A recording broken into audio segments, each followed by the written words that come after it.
Hey guys, in this video we shall take a few examples to find Z transform and ROC using properties of Z transforms. Okay, so in the previous videos I have derived few properties of Z transform. We use those properties of Z transform to solve these problems, and we'll see what do we get. Okay, so solution. So this is the sequence. X of n is a power n minus 1, u of n minus 1. We can use the property, the time shift property. What is the time shift property of Z transform? So Z transform of x of n minus n naught is equal to what? X of z into z power minus n naught. How many times we shifted? Minus n naught and this minus n naught. Okay, so I can write this as Z transform of x of n minus n naught is equal to, instead of writing z x of z, I'll write it as Z transform of x of n into z power minus n naught. I can write like this, no? So what is z transform of x of n? From the definition, it is nothing but x of z, right? So instead of writing x of z, I'll write it as Z transform of the sequence x of n. Fine. Okay. So now, what do we have? What is the sequence? Given sequence x of n is what? A power n minus 1 u of n minus 1, right? So I'll take Z transform on both sides. Take Z transform on both sides. So what do we get? What is the Z transform of x of n? It is x of z, but let me write it as Z transform of x of n. This is equal to, here also I have u of n minus 1, and here also I have n minus 1, right? So what I'll do is, so I'll write it as Z transform of a power n u of n into z power minus 1. Why did I write minus 1? Because it is shifted right one time, right? The way we wrote the property. What is the Z transform of x of n minus n naught? It is what? Z transform of x of n, unshifted version of the sequence. This is a shifted version of the input signal x of n, right? It is shifted right n naught time. Okay, this can be written as Z transform of unshifted version of the sequence x of n multiplied with the z power. How many times it is shifted? Minus n naught times it is shifted, right? So similarly, if I compare this with this, so what I had was a power n minus 1 u of n minus 1. This is a shifted version of the signal x of n. So this can be written as Z transform of unshifted version, which is a power n u of n into z power. How many times it is shifted? Minus 1 times. Okay, I can write like this. This kind of solution you can take only if here also minus 1, here also minus 1. If I have u of n minus 1 and it is just a power n, then you cannot apply. So these two should be common. Okay, fine. So what is the Z transform of x of n? It is x of z, right? And what is the transform of a power n u of n? It is nothing but what?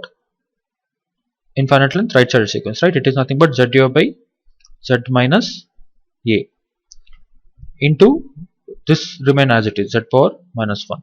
And what is ROC of a power n u of n? Z transform does z divided by z minus a. It is nothing but magnitude of z is greater than magnitude of a. It is outside the circle with radius a, right?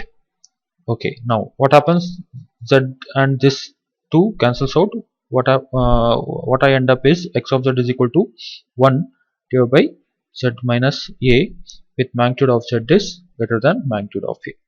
So this is the Z transform and ROC of the sequence a power n minus 1 u of n minus 1. And ROC, every time it is better if you put it in a Z plane also. So this has a weight if you put it in a Z plane. This is real part of Z, this is imaginary part of Z, and this is pole at A. Okay, we shall solve one more problem. This time the sequence is a power n u of n minus 1. Okay, so previous problem was a power n minus 1 u of n minus 1. Here it is not a power n minus 1, it is a power n u of n minus 1. We'll try to solve this problem. So solution, I can write this sequence x of n as a power n plus 1 minus 1.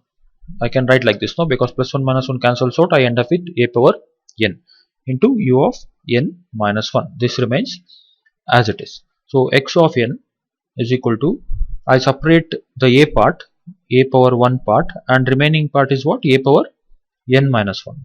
I separated this and remaining a power n minus 1, right? So u of n minus 1. A is basically a constant, okay? So x of n is equal to this. Now a remains separate thing, so a power n minus 1 u of n minus 1. Fine. So if I take z transform on both sides, take z transform on both sides. So what do we get? Z transform of x of n is equal to a into z transform of a power n minus 1 u of n minus 1. So why did I write a separately? Because it's a constant. Because of the linearity property, I can do that. Okay. So what is the z transform of x of n? It is x of z. This is equal to a into, what is the z transform of a power n minus 1 u of n minus 1? It is nothing but z power z transform of a power n u of n, unshifted version of the signal, multiplied with z power, how many times it is shifted? Minus 1 times it is shifted, right? This we have done it in the previous problem, right? This itself is the previous problem now. So x of z is equal to a remains same. What is the z transform of a power n u of n? Z u by z minus a, and this remains as it is, z power minus 1, and ROC is magnitude of z is greater than a. How did I write this? Because of this. Okay. So x of z is equal to what? These two cancels out, a divided by z minus a, and ROC is magnitude of z is greater than magnitude of a. So this is the z transform. So ROC, it's better you put it in a z plane. This is a, it is outside the circle with radius a. This is real part of z, this is imaginary part of z.